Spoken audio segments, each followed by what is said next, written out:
Hello, today I'm doing my informative speech. Today my audience members are Daniela, Jose, Faith, and Dale.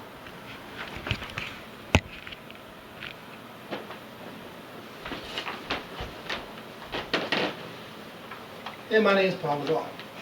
Hello and good afternoon. I want to talk to you today. I want to thank you for coming today. Today I'm going to discuss a subject that I find fascinating, ghost hunting.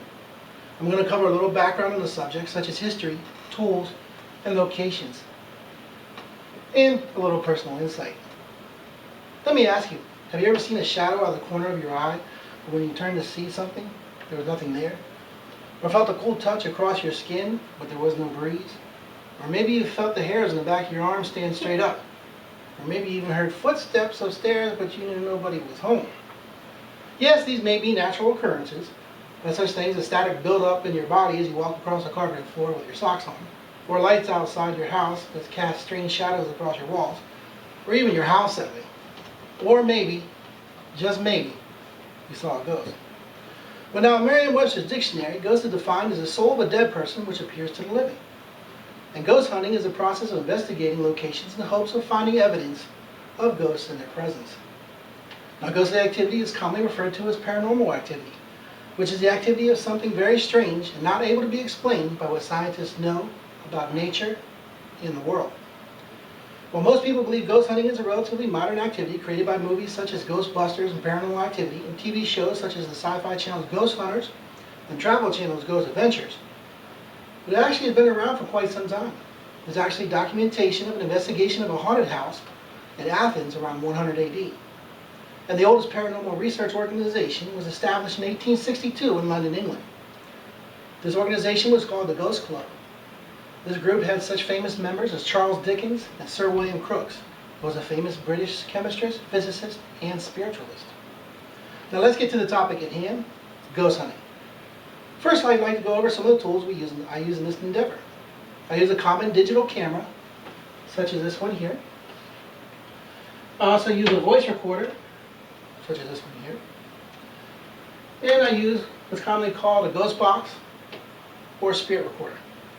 Or actually ghost box or spirit box. Well, there are many other tools you can use. These are the only ones that I have right now on hand.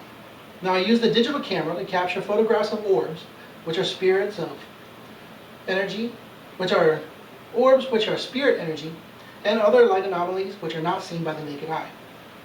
I use a voice recorder to record sounds and voices which are sometimes and sometimes not heard by the human ear. And the spirit box, or ghost box. This is a digital radio which is modified to scan through the channels very quickly. And sometimes you can make out a word or two through the static in between stations. Next, I'd like to go over locations. While any location may have paranormal activity, generally a location that there's been a lot of history or tragedy, such as a battlefield or accident scene, usually provide us with the most activity. And then, this brings us to my most favorite location for ghost hunting, and that's Gettysburg, Pennsylvania. I say this because I've always been able to experience and document activity there. So let me give you a little background on this location. The town was the site of one of the most decisive battles during the American Civil War. In July of 1863, the armies of the North and the South clashed on a 3-day battle, which took place in and around the town of Gettysburg. After all was said and done, there were over 51,000 casualties on both sides, including dead, wounded, and missing soldiers. Now, my favorite location in the town of Gettysburg is the Jenny Wade House. This house sits just in the center of town and is the location of the only civilian killed during the battle. Jenny Wade was in her kitchen when a bullet tore through her door and struck her. Later, she died in that same house. And some say her spirit is still there now. Now, I've had many experiences in this house, but one stands out the most. A few years ago, I had taken a ghost tour of the Jenny Wade House.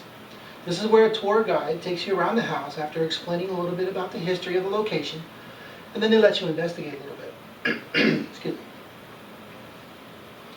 Well, after the tour ended on the first floor, we proceeded upstairs.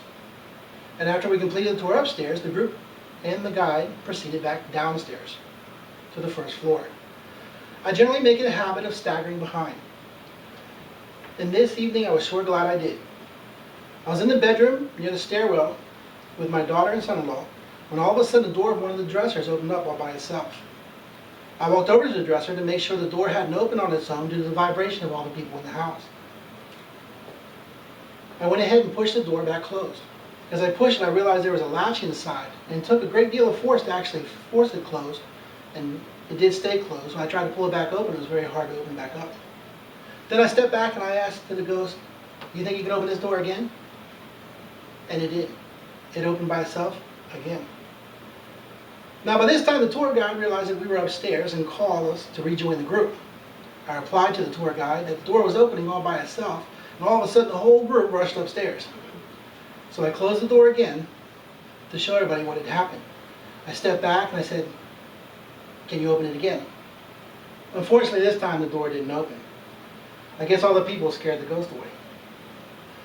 Well, today I've enjoyed speaking to you and giving you a little bit of information about the history of ghost hunting, tools used for ghost hunting, and my own personal experience ghost hunting. I'd like to thank you again, and of course if you have any questions, feel free to ask. Any questions? Do you believe in ghosts? Yes, I do.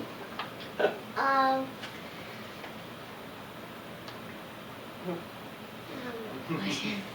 right. Well, thanks again, and everybody have a great day. And have fun ghost hunting. Where's the refreshments? This is being recorded for class.